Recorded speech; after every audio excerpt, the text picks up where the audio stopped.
इस कहानी की शुरुआत होती है मैसन और अमेलिया नाम के एक जोड़े से, जो अपने प्राइवेट जेट में बैठकर एक शानदार पार्टी में शामिल होने के लिए उड़ान भरते हैं। ये पार्टी एक दूर दराज इलाके में एक आलीशान विला में रखी गई थी और वहाँ पहुँचने के बाद दोनों इस महफिल का खूब लुत्फ उठाते हैं। पार्टी में ही इनकी मुलाकात परेज नाम के एक अमीर और रसूखदार इंसान से होती है, जो इस पूरे इवेंट का मेजबान भी होता है। बातचीत के दौरान मैसन ने बताया कि उसे लग्जरी कारों का बहुत शौक है और उसके पास एक बेशकीमती कलेक्शन भी है। ये सुनकर परेज उत्साहित हो उठता है, क्योंकि उसे भी कारों का जुनून है। परेज मैसन और अमेलिया को अपने प्राइवेट गैराज में ले जाता है, जहां वो उन्हें अपनी सबसे कीमती गाड़ी दिखाता है, एक दुर्लभ मॉडल जिसकी कीमत लगभग $200 मिलियन होती है। मैसन और अमेलिया इस कार को नजदीक से महसूस करना चाहते हैं और परेज खुशी खुशी उन्हें कार के अंदर बैठने देता है। जैसे ही दोनों कार में बैठते हैं, अमेलिया अपने छोटे से ईयरपीस के जरिए लिंक नाम की एक हैकर को इशारा करती है। कुछ ही पलों में गैराज की सारी लाइट्स गुल हो जाती हैं और उसी अंधेरे में मैसन के आदमी परेज पर हमला कर देते हैं। अंधेरे और अफरा तफरी का फायदा उठाते हुए मैसन कार स्टार्ट करता है और अमेलिया के साथ वहाँ से निकल जाता है। अब खुलासा होता है कि ये दोनों असल में शातिर चोर हैं और इस पार्टी में आने का उनका असली मकसद था उस महंगी कार को चुराना। जल्द ही वे इस कार को एक सीक्रेट ट्रक में लोड कर देश से फरार होने की कोशिश करते हैं, लेकिन तभी FBI उनकी ट्रैकिंग शुरू कर देती है। मैसन हैरान रह जाता है कि FBI को उनके प्लान की भनक कैसे लगी। तभी अमेलिया चुपचाप अपनी बंदूक निकालती है और मैसन की ओर तान देती है। अब मैसन को सब समझ आ जाता है, असली धोखा तो उसे अपने सबसे करीब इंसान से मिला है। अब कहानी में एक बड़ा मोड़ आता है। एक चौंकाने वाला खुलासा होता है कि अमेलिया असल में कोई चोर नहीं, बल्कि एक अंडरकवर FBI एजेंट है। उसने मैसन के साथ प्यार का दिखावा सिर्फ इसलिए किया था ताकि उसे रंगे हाथों पकड़ सके। ये सच्चाई जानकर मैसन का दिल टूट जाता है, क्योंकि वो अमेलिया से सच्चा प्यार करने लगा था। हालांकि इस धोखे के बावजूद मैसन ने अपनी टीम को प्लान B पर जाने का संकेत दे दिया। आदेश मिलते ही टीम ने अपनी सभी गाड़ियों को पास की नदी में उतार दिया ताकि सबूत न मिले। नतीजतन वो बहुकीमती कार तो हाथ से निकल गई, लेकिन वो लोग FBI की गिरफ्त में आने से बाल बाल बच निकले। इसके बाद कहानी 3 महीने आगे बढ़ती है। अब मैसन ने चोरियों की दुनिया छोड़ दी है और शहर से दूर एक शांत और सादा जिंदगी जी रहा है। एक दिन उसका छोटा भाई शॉन उससे मिलने आता है और उसे बताता है कि वो एक बैंक लूट की योजना बना रहा है और चाहता है कि मैसन भी उसका हिस्सा बने। मैसन पहले तो साफ मना कर देता है, ये कहकर कि उसने अपराध की जिंदगी छोड़ दी है और अब वो चैन से जीना चाहता है। शॉन ने उसे काफी मनाने की कोशिश की, लेकिन मैसन टस से मस नहीं हुआ। जाते जाते शॉन उसे एक मोबाइल देता है और कहता है, अगर कभी मन बदल जाए तो बस एक कॉल कर देना। 3 दिन बीत जाते हैं। चोरी वाले दिन अचानक मैसन को हैकर लिंक का फोन आता है। तू अभी तक आया क्यों नहीं? ये सुनकर मैसन चौंक जाता है, क्योंकि उसने तो साफ मना कर दिया था। अब उसे समझ आता है कि शॉन ने अपनी टीम को झूठ बोल दिया था कि मैसन भी इस मिशन में शामिल है। पहले तो मैसन गुस्से में होता है, लेकिन हालात को देखते हुए मजबूरी में मिशन का हिस्सा बन जाता है। दूसरी तरफ शॉन बैंक के सामने एक कैफे में बैठा होता है, क्योंकि बैंक का मैनेजर हर दिन वहीं कॉफी पीने आता है। जैसे ही मैनेजर आता है, शॉन उसे डराकर बंधक बना लेता है और बैंक की तरफ बढ़ता है, लेकिन तभी मैसन वहां पहुंच जाता है और उन्हें रोक लेता है। वह शॉन से कहता है, ये प्लान बहुत रिस्की है, हम सब मारे जा सकते हैं। लेकिन शॉन जवाब देता है, अब बहुत देर हो चुकी है, हमारी टीम बैंक में दाखिल हो चुकी है। तीनों अब बैंक में घुसते हैं। मैसन देखता है कि उसकी टीम भेस बदल कर बैंक के ग्राहकों में मिल चुकी है। इधर शॉन मैनेजर को लेकर बैंक के अंदर एक कोने में जाता है और उससे एक खास दरवाजा खोलने को कहता है, लेकिन मैनेजर दरवाजा खोलने की बजाय अलार्म बजा देता है। अलार्म बजते ही बैंक में अफरा तफरी मच जाती है। सिक्योरिटी गार्ड्स गोलियां चलाने लगते हैं, लेकिन मैसन की टीम पूरी तैयारी के साथ आई थी। उन्होंने गार्ड्स को काबू में कर लिया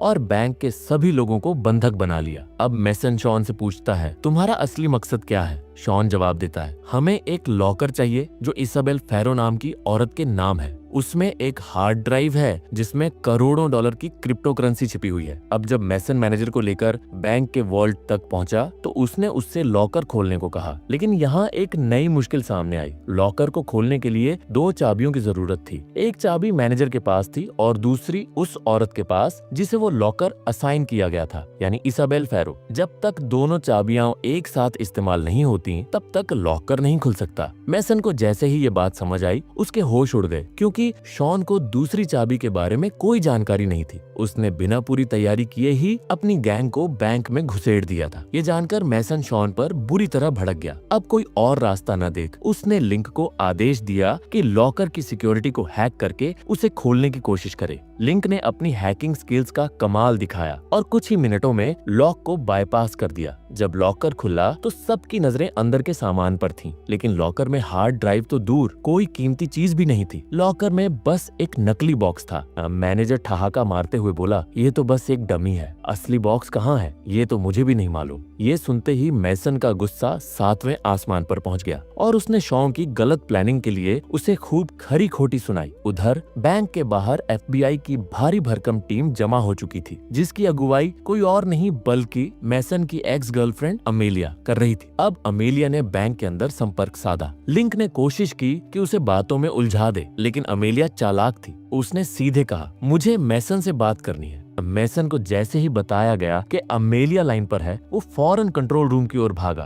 अमेलिया की आवाज सुनते ही उसके भीतर पुरानी यादें ताजा हो उठी, मगर उसने खुद को याद दिलाया कि अब अमेलिया दुश्मन है और सामने की चुनौती बेहद गंभीर। इसके बाद मैसन ने बातचीत की बागडोर संभाली और डील करना शुरू किया। उसने शर्त रखी कि FBI अपनी टीम को बैंक से 50 फीट पीछे ले जाए, वरना वह बंधकों को नुकसान पहुंचा सकता है। साथ ही उसने यह भी मांग रखी कि सभी के लिए पिज्जा और बियर मंगवाई जाए, और वो भी खुद अमेलिया बैंक में आकर दे। अमेलिया ने ये मांगे मानी, लेकिन बदले में 2 बंधकों की रिहाई की शर्त रखी, जिसे मैसन ने तुरंत मान लिया। इसके बाद मैसन की टीम ने सभी बंधकों को ऊपर की मंजिल पर शिफ्ट कर दिया और अमेलिया के आने का इंतजार करने लगे। कुछ देर बाद अमेलिया खाने पीने का सामान लेकर बैंक के अंदर आई। मैसन से उसकी आमने सामने मुलाकात हुई। मैसन ने थोड़ी कोशिश की कि पुरानी बातें याद दिला सके, थोड़ा जज्बाती माहौल बना दे, लेकिन अमेलिया प्रोफेशनल थी। उसने सीधा सरेंडर की मांग रखी। मैसन ने मुस्कुराते हुए मना कर दिया और अमेलिया को वापस बाहर भेज दिया। फिर अपनी टीम के साथ खाना बांटा और वादा निभाते हुए 2 बंधकों को आजाद कर दिया। लेकिन तभी सबके होश उड़ गए। मैनेजर ने अचानक शॉन पर हमला कर दिया, उसकी बंदूक छीन ली और बैंक से बाहर की ओर भागने लगा। मैनेजर के भागने पर मैसन ने भी उसके पीछे दौड़ लगाई। बैंक के गलियारों और पार्किंग के बीच लंबी दौड़ भाग के बाद आखिरकार मैनेजर को दबोच लिया गया।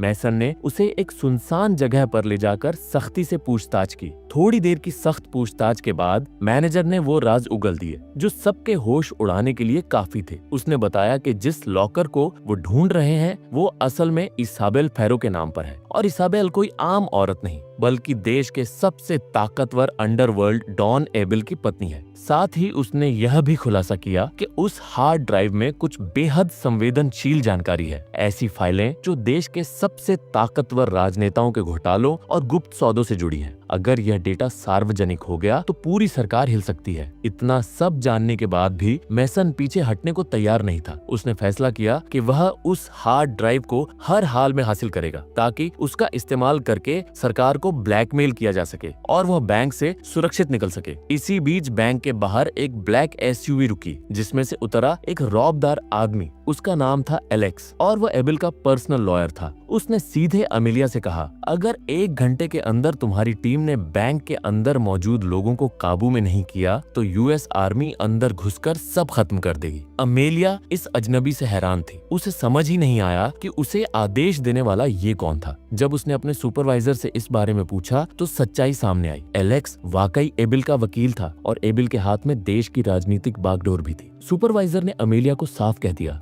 हम इस केस में सीधा दखल नहीं दे सकते। कोशिश करो कि बातचीत से उन्हें बाहर निकालो, वरना अगर फौज बैंक के अंदर घुसी तो बहुत जाने जा सकती है। उधर बैंक के अंदर मैसन और उसकी टीम ने यह मानकर दीवार तोड़नी शुरू कर दी कि असली लॉकर किसी गुप्त कमरे में छिपाया गया होगा। मगर एक दीवार के पीछे दूसरी दीवार निकलती गई, जैसे यह किसी भूल भुलैया में बदल गया हो। उधर US आर्मी ने बैंक को पूरी तरह घेर लिया और हमले की तैयारी में जुट गई। अमेलिया ने जैसे ही हालात को और बिगड़ता देखा, उसने मैसन को कॉल करके समझाया, अगर तुमने अभी सरेंडर नहीं किया तो सेना कुछ भी कर सकती है और तब बचना नामुमकिन होगा। लेकिन मैसन का दिमाग तेजी से चल रहा था। उसने अमेलिया को सलाह दी, मीडिया को लीक कर दो कि आर्मी इस बैंक पर अटैक करने वाली है। जब पत्रकार पहुंच जाएंगे तो सरकार कोई खतरनाक कदम नहीं उठाएगी। अमेलिया ने उसकी बात मानी और खबर लीक कर दी। जल्द ही मीडिया चैनलों की गाड़ियां बैंक के बाहर लग गई और ये खबर आग की तरह पूरे देश में फैल गई। ये देखकर FBI के हेडक्वार्टर में खलबली मच गई। FBI चीफ ने गुस्से मम अमेलिया को केस से हटा दिया और खुद कमान संभाल ली।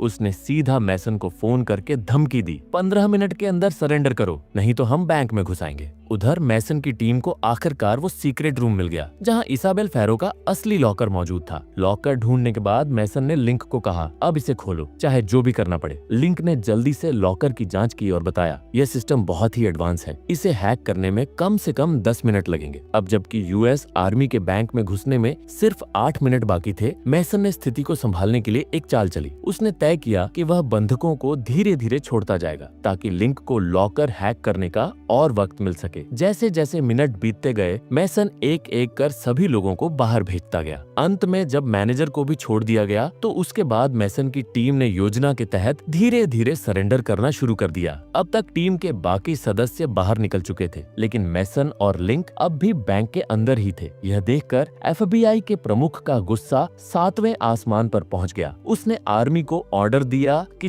जैसे ही मैसन दिखे उसे बिना सोचे गोली मार दी जाए। ऑर्डर मिलते ही आर्मी फौरन बैंक में घुस गई और पूरे परिसर में मैसन को खोजने लगी। जब वे उस रूम तक पहुंचे जहां लॉकर था तो देखा कि मैसन वहां पहले से तैयार खड़ा था, एक बम हाथ में लिए। फौज कुछ समझ पाती उससे पहले एक जोरदार विस्फोट हुआ और उसी में मैसन समेत कई आर्मी जवान भी मारे गए। सभी को लगा कि मैसन मर चुका है और इस नाकाम मिशन का जिम्मेदार था शॉन, जिसकी गलत प्लानिंग ने सब बर्बाद कर दिया। लेकिन रुकिए, कहानी यहीं खत्म नहीं होती। कुछ महीने बीत चुके थे। अमेलिया ने एफबीआई से इस्तीफा दे दिया था। उसे अब उन भ्रष्ट अफसरों के साथ काम करने में कोई दिलचस्पी नहीं रही। इस्तीफे के बाद वह खुद को वक्त देने के लिए एक प्राइवेट आइलैंड पर छुट्टियां मनाने चली गई। लेकिन वहां पहुंचते ही उसे एक ऐसा चेहरा देखने को मिला जिसकी उसने उम्मीद नहीं की थी। सामने मैसन खड़ा था, मुस्कुराता हुआ। यहीं एक चौंकाने वाला राज सामने आया। असल में मैसन और अमेलिया शुरू से एक ही टीम में थे। उन्होंने जानबूझकर पर्स की कार चोरी वाली घटना को फेल किया था ताकि एफबीआई अमेलिया पर भरोसा करने लगे और वह मैसन के मिशन में अंदर से मदद कर सके। इसके बाद कहानी फ्लैशबैक में जाती है, उस धमाके से ठीक पहले के कुछ पलों में। जब यूएस आर्मी बैंक में दाखिल हुई तब मैसन ने एक डील रखी, मैं एबिल के वकील एलेक्स से मिलना चाहता हूँ। हालात ऐसे थे कि आर्मी को उसकी ये बात माननी पड़ी क्योंकि असली सबूत अब भी मैसन के पास थे। कुछ देर बाद एलेक्स सामने आया और मैसन ने खुलकर उसे धमकाया, या तो तुम मेरे अकाउंट में $500 मिलियन ट्रांसफर करो और हमें नई पहचान के साथ गायब होने का रास्ता दो, या मैं इन सबूतों को दुनिया के सामने रख दूंगा।